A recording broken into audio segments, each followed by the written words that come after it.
Hey everybody, today we're making a Kālua Pork Slider in an AULANI Sunset. Alright, so we're going to start with our pulled pork from scratch rub. So we're starting with 2 tablespoons of paprika. We have 2 tablespoons of cumin. We have 1 tablespoon of cayenne pepper. 2 tablespoons of chipotle powder. Then we're going to add this, get in there you, we're going to add this Hawaiian sea salt that I happen to have, as well as that's 1 tablespoon of that, and 2 tablespoons of coconut sugar, which you can replace with brown sugar. So what I'm actually using here is a coffee grinder to blend up these spices, kind of get everything married and mixed together properly. To talk about the sea salt for a minute, to get back to that, it's something I had for I made basically a seaweed focaccia bread with some blackened sea salt butter. It's phenomenal. Another recipe, another day. So I've actually spread this out on a pan a little bit just to kind of show you how incorporated it all becomes.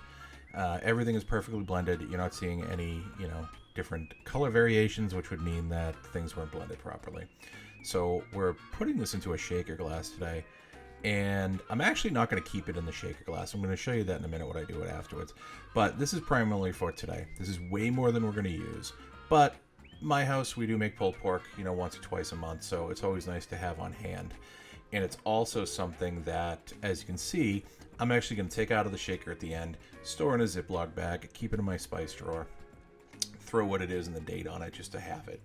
And that's what we're doing with that. So just kind of show you a sprinkling on there. That's how it's going to come out on the pork. So next we're making a spicy mayo.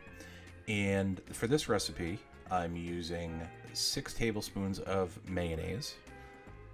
Right there. I don't measure, but I know approximately what a tablespoon is, so I eyeball it.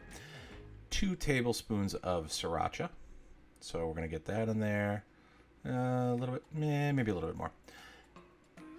We're going to next use some rice wine vinegar. This is often used in sushi rice, but also in this sauce as well. It's a nice complement to it. So I'm going to put a half a tablespoon of that, and then just a little bit more of the Hawaiian sea salt. And next we're going to blend this up. To talk about the mayo a little bit very quickly, the mayo that I used in this is actually a brand called Kewpie. And it is a Japanese style mayonnaise. It's higher in the yolk content, so it's a little richer. It has a little bit more velvety texture to it. Wow, I'm fast. And it creates a better consistency, I think, in this sauce. This is also a sauce you're going to see in like spicy tuna rolls. So the Kazan roll at California Grill. Very similar sauce to this, if not almost exact.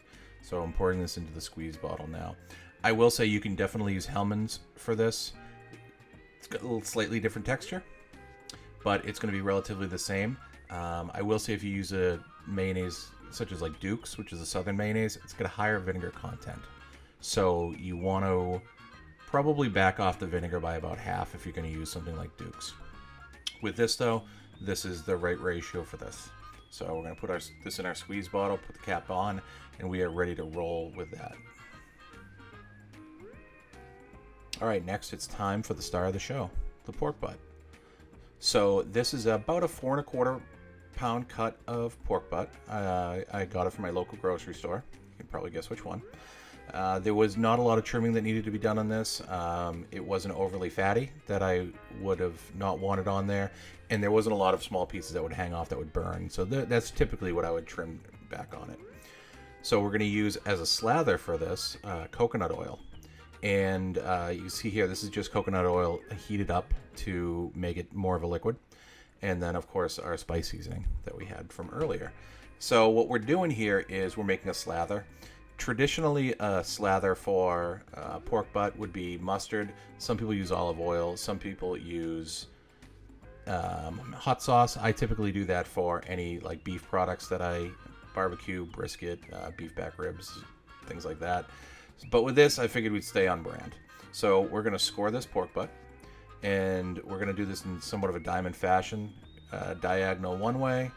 We're going to give this piece of meat a little rotation here, and make the slices the other way too.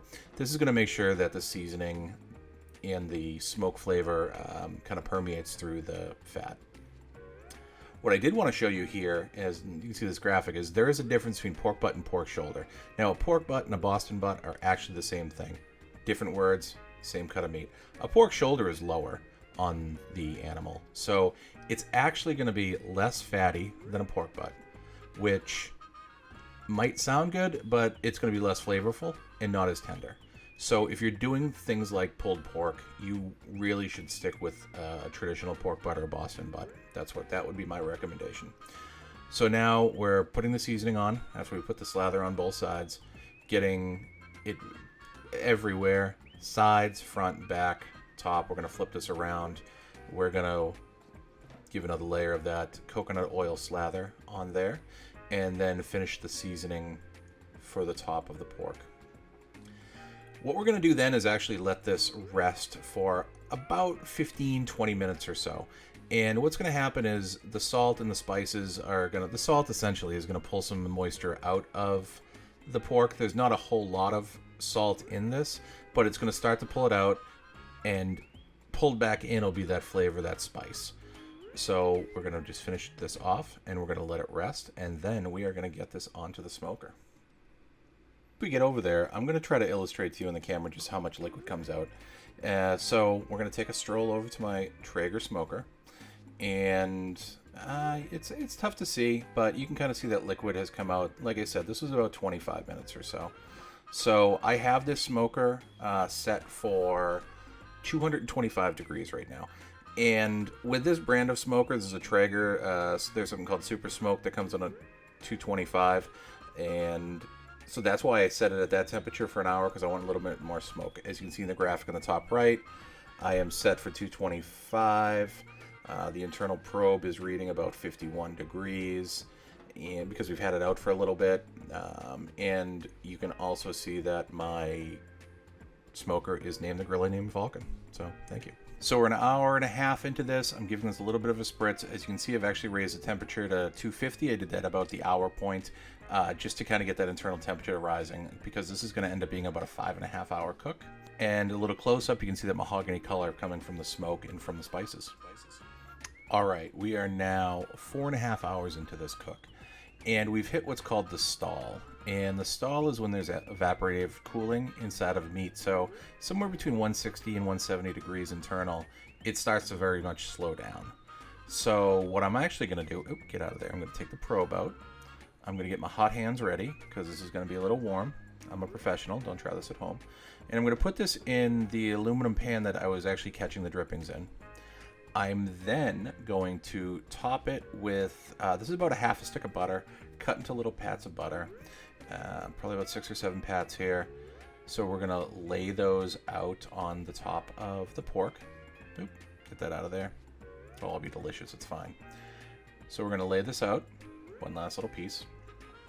And then, just for fun and a little bit of flavor, and actually for the shred for later, I'm putting 2 sliced pineapple rings on top, just canned. And then I'm adding 6 ounces of pineapple juice to the bottom of this. So we're then going to, as you might have saw from the graphic earlier, I've increased the temperature to 275 for the last hour. I'm going to now cover this in tin foil. Just one layer for this. It's going to have a tight seal. It's going to be a good seal, especially in the aluminum pan. If you're doing something like ribs, you definitely want to wrap it twice, because the bone might actually rip through the aluminum foil. But for this, you'll be fine with one layer. And then I'm actually going to put the probe back in, because I'm still monitoring this temperature. What I want to do is get to 203 degrees internal, pull it off, let it rest for a half an hour or so, and then naturally it'll raise up to about 208, because that's my real target. But you always have that 5-degree increase towards the end there. So now we are 1 hour later. We are going to take this out. As you can see, our internal temperature has reached that 203 degrees. And we're going to take this back over to our prep station area. And we're going to let this rest for about 30 minutes or so. So while this rests, we're going to work on our pineapple chutney, which will take about the same amount of time as this resting time. So what we have here is we're going to add a little bit of olive oil to a hot pan. Oop, get a little in the pan there, buddy. And next we're going to add a large diced Vidalia onion, which is on the sweeter side for an onion. We are then going to add a diced red bell pepper. This is about a medium-sized pepper, relatively normal-sized dice. We're then going to add 16 ounces of crushed pineapple. You could use fresh pineapple, but in this I'm going to use crushed. It's also going to have a little bit of a sweetness where normally if it was fresh I would add some brown sugar or that coconut sugar. Otherwise I'm going to go with this. And then 1 tablespoon of minced garlic, and the last item there was a half tablespoon of freshly grated ginger. Next I'm going to add about a half a tablespoon of that delicious Hawaiian sea salt. And we're going to finish this off with a little bit of rice wine vinegar. This is about 4 ounces of rice wine vinegar. So as I said, if I was using fresh pineapple, I would definitely use that coconut sugar to add a little bit more sweetness, but because this is crushed canned pineapple, I know it's going to be a little sweeter, so I'm kind of compensating for that. So with a chutney, kind of think of like a warm salsa. So we're going to blend all this together. But normally if I'm cooking with onions and peppers especially, that'd be something I'd cook them down, make them translucent. But this, I actually want some integrity in the peppers still when this is finished. I want a little contrast of texture because this is going to be that first base layer of topping on top of the pulled pork. So as you can see, this is kind of boiling down. This is what it looks like. It's a little darker because of that black pigment inside of the sea salt. But this has been about 25 minutes, so I've cooked this down. There's still a little bit of crunch left in the peppers. The onions are nice and soft. Now we're going to just put this into a pan just for a little ease of use as I'm portioning this out for the sandwiches next. So what we're going to do is I'm going to get my giant spatula out that I know you saw earlier and loved. And I'm going to pick that off of my hot griddle top here that I use as my stove top outside. And I'm going to take it over to the prep station, and we're going to start building in a few minutes. I am going to toast some rolls, though. These are slider rolls. These are actually Hawaiian style slider rolls. You can find them in your grocery store, I am sure.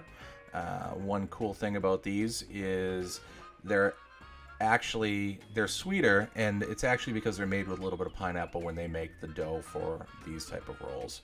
So if you've ever been in the grocery store and said, what makes a sweet Hawaiian roll, that's what. So we're just going to toast these off a little bit just to get a little bit more crunch in the sandwich. It can be able to hold up a little bit better to the kind of liquidiness of the pulled pork and the. Alrighty, now for the fun part. We are going to unveil our pulled pork that has been resting, like I said, for about a half an hour during that cook time for the chutney. And as you can see on the right, I'm going to break out my Wolverine claws, and I'm going to shred this up. Now, I'm going to take my little pineapple rings off for now, and yeah, I love these things. Ching, ching. And I'm going to shred this up. Ah, man, I am fast. So the one thing about this is you could take the fat cap off. You should always cook the pulled pork with the fat cap on because it's going to keep it moist. It's going to keep some flavor in there. But you could at the end pull that piece of fat off, and this would be less fatty, of course. But there's two things in there. One, there's a significant amount of flavor in the fat. You don't want to necessarily admit that all the time. And also, two, there's basically about 20% of the spice that you put on top of this in that pork rub that we made earlier, that if you take the fat cap off, you're going to lose that, and you're going to lose a significant amount of seasoning. And I think that this is best. You can certainly pick out the little fatty pieces if somebody is adverse to that as you kind of build your sandwich. But for an overall product, it's just going to make this nicer, and it's going to make it more flavorful, like I said. I'm also going to take, as you can see, the two pineapple rings. I'm going to dice them up there because they're going to have a little sweetness in there. They have that smokiness from the flavor of the meat, even though it was encased in the aluminum foil. And we're going to just shred it all up together. All right, now it is time for the exciting part. the build. So what we're going to do here is, now that we have all of our ingredients ready, we're going to take our bottom bun, which you see nice and toasted. We're going to take some pulled pork, and this is probably about 2 ounces of pulled pork, I'd say. It's pretty much as much get up there. Would you just get on there, please? Thank you. It's basically as much as you can fit onto the slider roll, and then you're going to top this a little bit with that pineapple chutney. Don't forget about our squeeze bottle full of spicy mayo. We're going to top that off, and we're going to cap this bad boy with a roll, and then we're going to enjoy this in just a few minutes. All right, I can't think of a better thing to wash this down with than a delicious AULANI Sunset from AULANI's DVC Resort. So what we have here is I have a shaker full of ice, and I have a beverage measuring cup here, 2 ounces on one side, 3/4 ounce on the other. And I'm going to start this off with 2 ounces of premium vodka. I enjoy Tito's. And we're also going to add 2 ounces of lemon sour mix to this. This is any store brand. You can get this at any liquor store, probably grocery store. So pour that in there. We're then going to take our pineapple juice. This is a 6-ounce can, same can we used earlier for the pulled pork. You see where I'm going with this. So add that in there. And then we're going to flip this around to the 3/4 ounce side and add 3/4 ounce of grenadine. And what we're going to do is add that in and mix this up. Now, if this was a AULANI Sunrise, you would actually float that grenadine after you've made the cocktail so it cascades down. As a sunset, it's going to be a beautiful pink color. So we're going to shake this up. I do have 2 Collins style glasses ready with crushed ice in it. These are smaller glasses. If you were going to make this cocktail in, say, a pint glass, this would probably be enough for that one cocktail. But with this, I had a little bit more of a classic Hawaiian Polynesian style glass that I'm using in this Collins style. It's actually kind of a cool little display on the side, little tiki person on there. It's kind of cool glass, so I just want to use it. And as you can see, I'm just topping it off. When you use crushed ice, sometimes it takes a little time to get down. And if you're ever wondering, if you have a 16-ounce glass, say, and you fill it with ice, you're only getting 8 ounces of liquid in there. You basically lose half the volume when you add ice. So always keep that in mind when you're making cocktails. And I'm going to garnish these with a couple of those pineapple slices, you can see. Hey everybody, so we're going to give this a try. This is our Kālua pulled pork from EPCOT's Food and Wine from the Hawaiian Pavilion to go along with our AULANI Sunset. So let me get the sandwich for try first.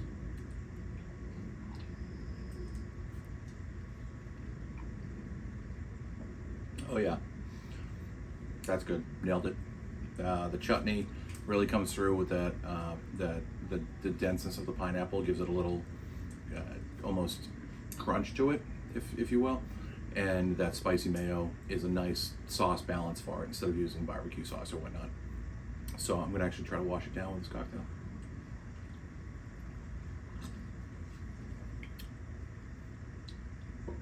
That's really good too. This is a nice pairing.